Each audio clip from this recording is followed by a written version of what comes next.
All right, folks. We are finally here. We're at the last chapter of Nick and Tesla. So we're just going to hop right into it. I hope you guys enjoyed reading the book. And if you did, please let me know. We can try to find some more either here on Get Epic or through other avenues if this is a series you guys are enjoying. Nick and Tesla paused just long enough to wash off their green makeup.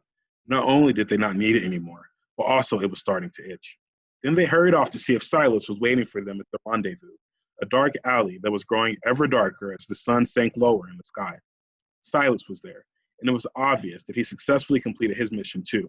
In his arms was a pile of scratched silver and blue metal, the armor that helped rip off Damon Wilder's squirming body earlier that day. "How'd you get it?" Tesla said. "Piece of cake. It was in a dumpster behind Matt's trailer." Nick squinted at Silas's face. His skin didn't look green. Silas had taken the time to wipe off his makeup too, but something new had taken the makeup's place. A moist black smear ran across Silas's forehead, and the curly hair above was dusted with small black specks. "I think I also found all of Matt's old coffee grounds," Silas said. "Dumpster diving has its dangers, you know." "Tell me about it," Nick said. A nearby door creaked open. "Good you're here," DeMarco said. "Come on." The corridor behind him was even darker than the alley, but the friends didn't hesitate. They darted inside. DeMarco closed the door, sealing them into near total blackness. "This way," he said. DeMarco led them toward a vertical strip of light at the other end of the long, narrow hallway. It was another door, propped open a few inches by an ancient soda cup tipped on its side. When Nick and Tesla reached the opening, they peeked through the crack.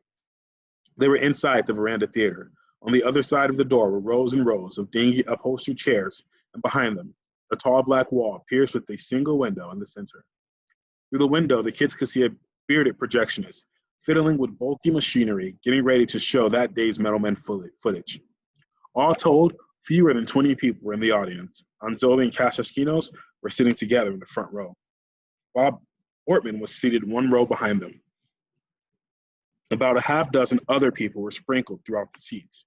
They saw Matt Gore and Barbara, the makeup lady, as well as various members of the camera crew.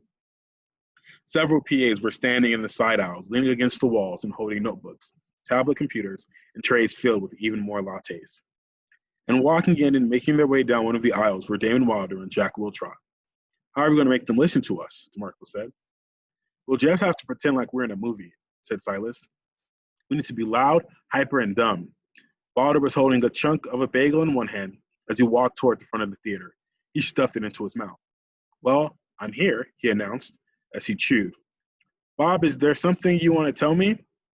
"Oh, well, yes, there is, buddy," Bob Ortman said.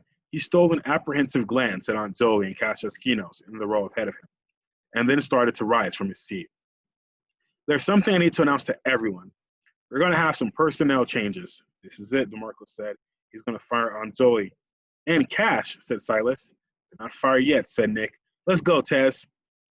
He was very pleased with how his voice sounded. There was almost no warble at all. Nick burst through the door with Tesla at his side and Silas and DeMarco at his heels. "Stop!" Nick shouted. His voice cracked so much that it sounded more like, "Stop!" "Darn it," he said. "What the?" said Bob Ortman. "Who the?" said Barbara, the makeup lady. "How the?" said Aunt Zoe. Only Matt Gore managed to blurt out a complete sentence. "What are you kids doing here?" he said, staring in wide-eyed wonderment at them. "Exposing a saboteur," said Tesla, "and saving this movie," added DeMarco. His aunt put her face in her hands. "Oh, DeMarco," she groaned. "I'm sorry, kids. You need to run along home," Cassius said. "It might not look like it, but the grown-ups are trying to get some work done here." The veranda was an old theater, so old that it didn't have only a screen, it had a stage too. Tesla jogged over and climbed the short flight of stairs and walked on stage. Nick and the other boys followed after her. "I'm sorry, Mr. Ashkenos," Tesla said. "We're not leaving until we've told you what we know." Bob Ortman rolled his eyes and sighed. Then he turned to speak to the camera crew seated a few rows behind him. "Go get someone from security, will ya?" "Sure thing, Mr. Ortman," someone said. The man who spoke popped from his seat and began making his way towards the aisle. "As long as you're waiting for security to come hustle us away," Tesla said, "you might as well listen to what we have to say." "Not really," said Ortman. He pulled a cell phone from his jacket. "You go ahead and talk if you want. Me, I'm calling the studio to tell them about our latest fiasco." "Well," Cassius said, "you kids sure do have a sense of drama, I'll give you that. And remember, Damon, They did help you during that prank today. Damon Wilder had seated himself in the front row too, on Aunt Zoe's right, with several empty seats between them. Jack Wiltrot was in the seat next to Wilder. He was munching on yet another bag of chips. That was no mere prank, Wilder shouted, as if making sure that even the projectionist in the booth could hear him. It was vicious sabotage, and somebody is going to suffer the consequences. He glared at Cassius Skinos and Aunt Zoe. I'm going to take a quick pause here before we get into the ending here. Down below, to get credit for reading this chapter, I want you to tell me 2 things that you liked about the book. And also tell me who was your favorite character and why. So again, 2 things that you liked about the book and who was your favorite character and why. And that's how you're going to get full credit for reading through the book. Ashkino stared back for a moment and then turned to Aunt Zoe. She looked too mortified to speak. All right, Ashkinos continued. If you kids want to continue your performance, go ahead. At least until your escort arrives. And then you go home quietly. Deal? Deal, Tesla said. Ladies and gentlemen, my associates and I. Associates? Marco whispered. Partners, Nick hissed. Tesla glared at them. All right, ladies and gentlemen, my partners and I know who's been sabotaging this production, and we have proof. She held out her hand to Nick, gesturing for him to hand her the script. Exhibit A. Tesla waved the script over her head, except that it wasn't the script. She realized she was holding an empty soda bottle. A snicker emanated from the audience, sounded significantly like Damon Wilder's voice. It was followed by a few chuckles here and there. I'm sorry, Nick said. I was going to recycle it. It should have been thrown in the trash. He took the bottle from Tesla and handed her the script. This, Tesla said, her voice echoing through the old theater, is a script that Damon Wilder and Jack Wiltrot have been working on. She stepped forward and tossed it down in the front row. Wait, what? How did you get that? Wilder demanded. It was found in a dumpster earlier today, Nick said.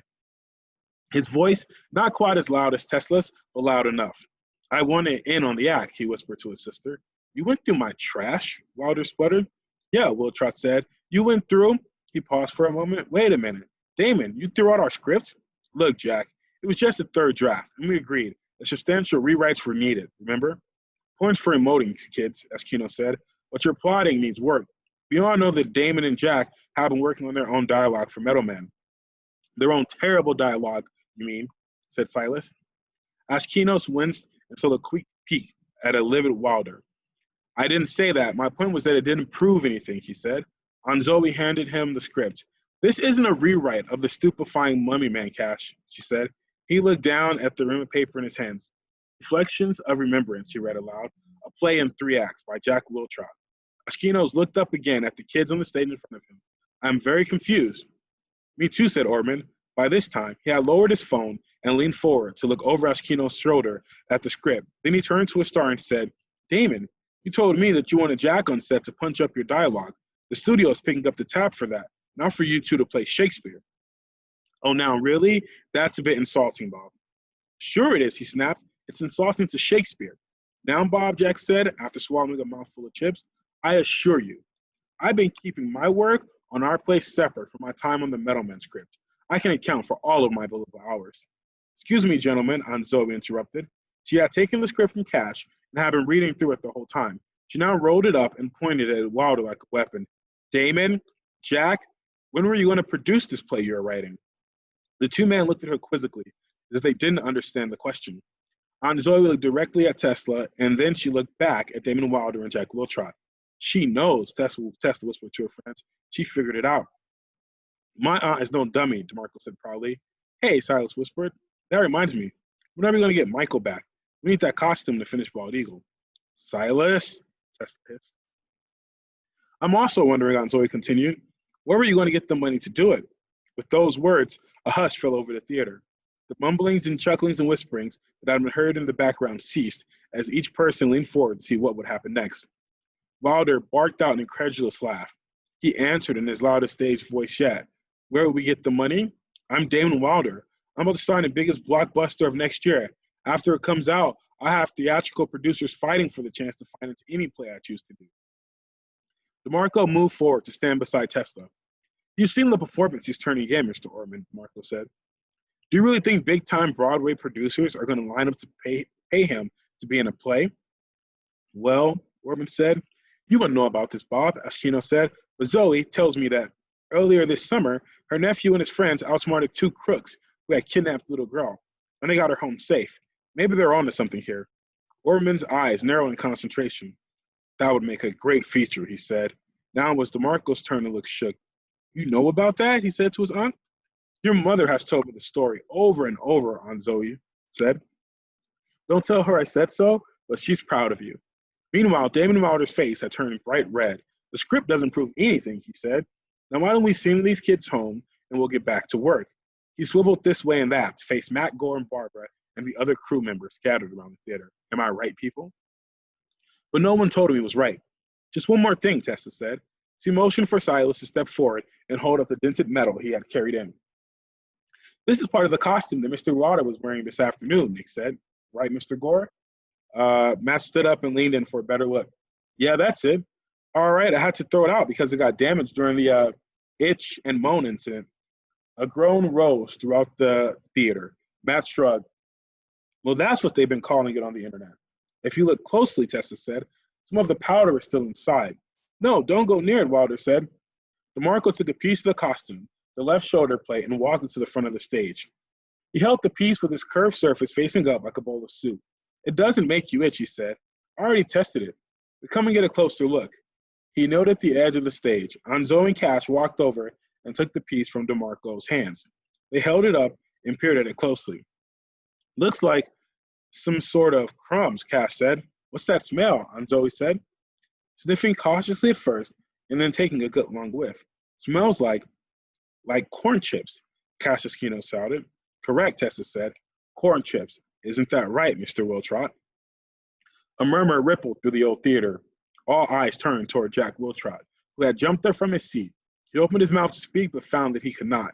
His mouth was full of corn chips. He let the bag drop from his hands. He mumbled. And after a few mighty chews that cleared his mouth, he said, now wait just a minute. Nick cleared his throat. There was no itching powder, just crumbs planted inside the costume. And that leaked video of Mr. Wilder's conveniently timed temper tantrum didn't come from a spy. It came from an accomplice who knew exactly when and where Mr. Wilder was going to make a scene.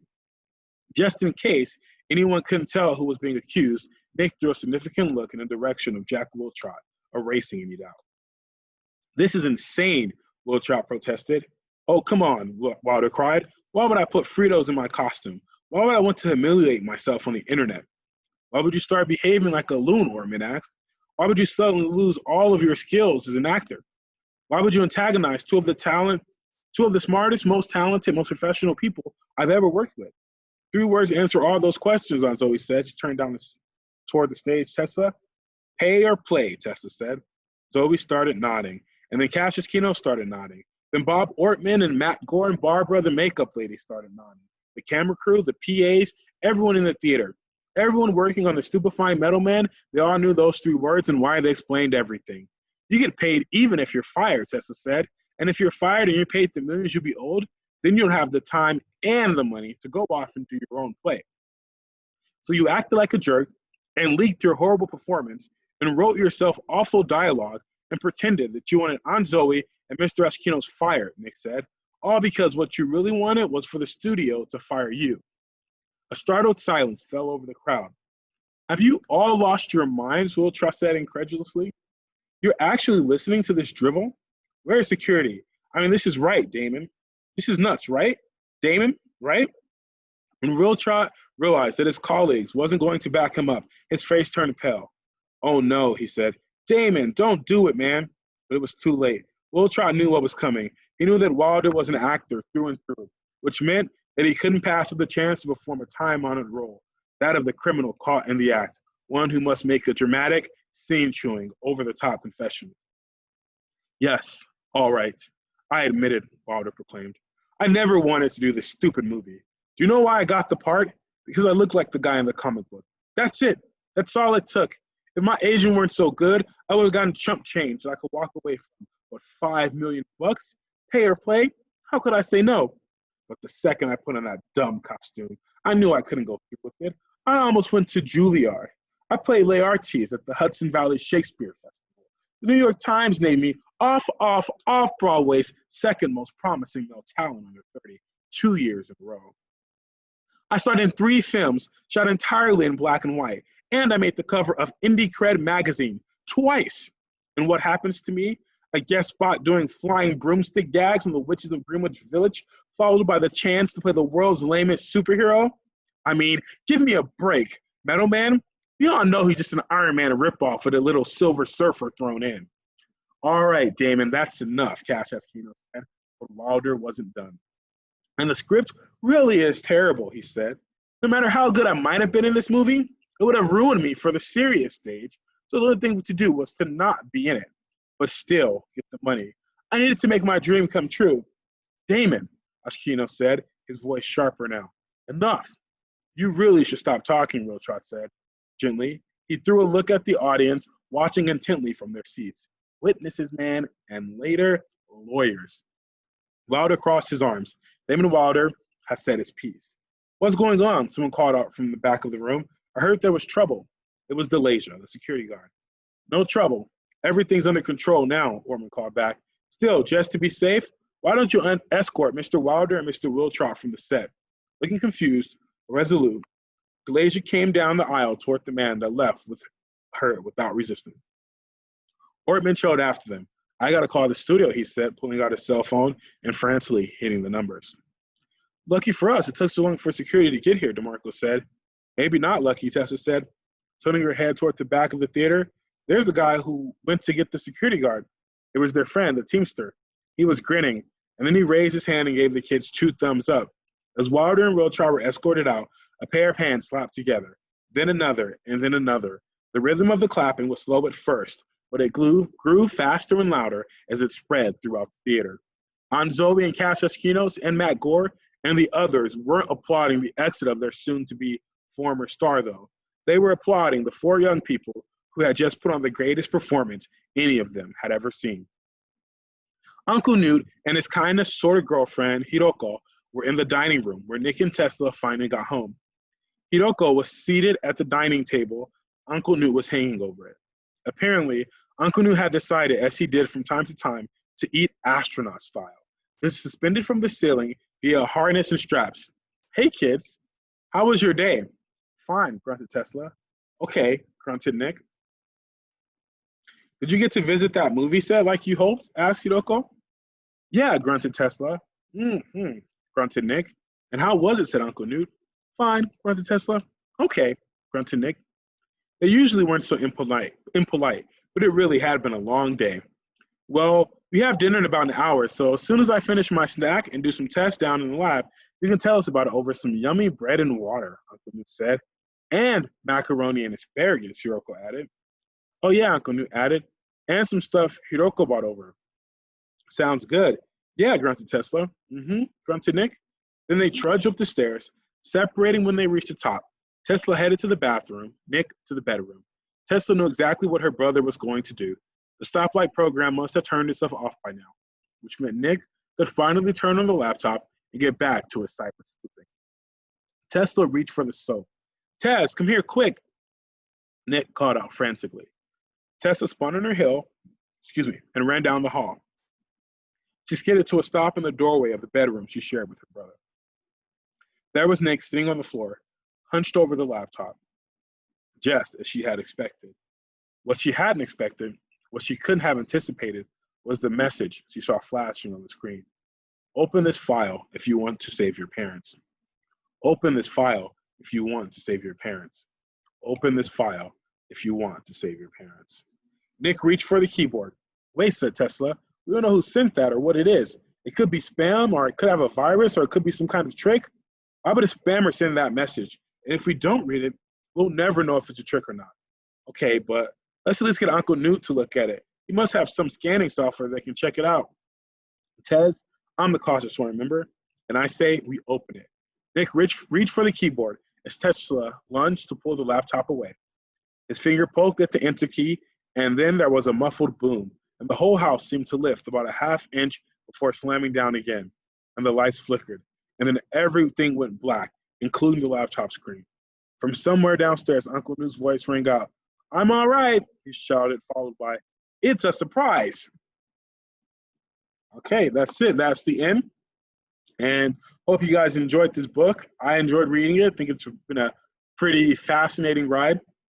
What is it? For extra credit, if you make any of the, go back. If you make any of the, what is it? The science products here are the special effects things that they teach you how to do in the book. With permission and with help from your parents, you can get 20 extra credit points. Okay? You can make any one you want, the easiest, the most difficult, the one that's most fascinating for you. But it's just a fun way for you to get some extra points to supplement your grade for reading. So good luck, and I hope you have a fantastic day.